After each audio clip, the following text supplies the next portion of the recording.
Hello everyone. I'm here today to tell you a little bit about myself. I was born in Chichester, England in 1867 and I attended Malvern College on a scholarship. My parents wanted me to become a clergyman, but I was not interested, so in 1885 I went to Oxford to study biology. I soon found that my interest leaned more towards psychology, so I started studying comparative psychology. During my time at Oxford, I began to read the writings of Wilhelm Wundt.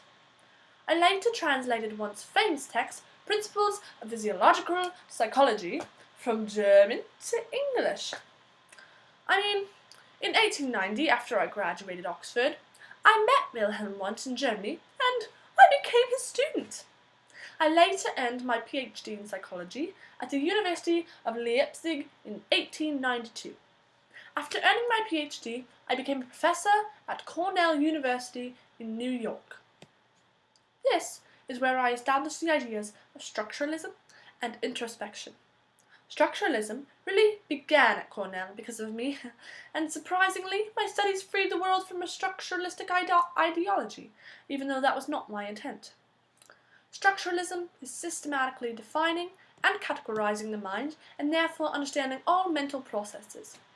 Introspection involves both the conscious mind and the unconscious mind, but I was only focused on the conscious mind. Introspection is a technique that really relies on self-observation. I concluded my ideas of introspection by having researchers present certain objects or events to observers, and then asking the observers to tell the researchers what mental processes were happening during that time. I concluded that feelings, sensations, and images make up all conscious experiences. My interests were only in the here and now, on the solid facts. I was only focused on the immediate mental experience, not all the random theories that people of my time believed. My ideology differed slightly from my teacher Wilhelm Wundt's.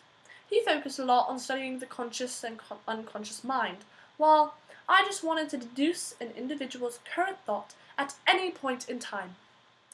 I ended up bringing Wundt's structuralism to the United States, as well as establishing psychology as an experimental science. Some believe that when I brought Wundt's structuralism to the US, well, I actually changed up some of his ideas. If I had not been a major part in making psychology an experimental science, all of you would be learning something different in your psychology class. You would not be doing a study on anger, because experiments would not be a part of psychology. Something else I did was write and edit science journals and books. I published Outline of Psychology, as well as Experimental Psychology. Some of the things I edited were Mind, Studies, from the Department of Psychology, of Cornell University, and the American Journal of Psychology. Some interesting facts about me are that I made up the word empathy, based off of a German word, Einfühlung, I think so anyway, as well as taught the first woman to ever get a PhD in psychology. Her name was Margaret Floy Washburn, and I oversaw her graduate studies. I died at the age of 60 in 1927.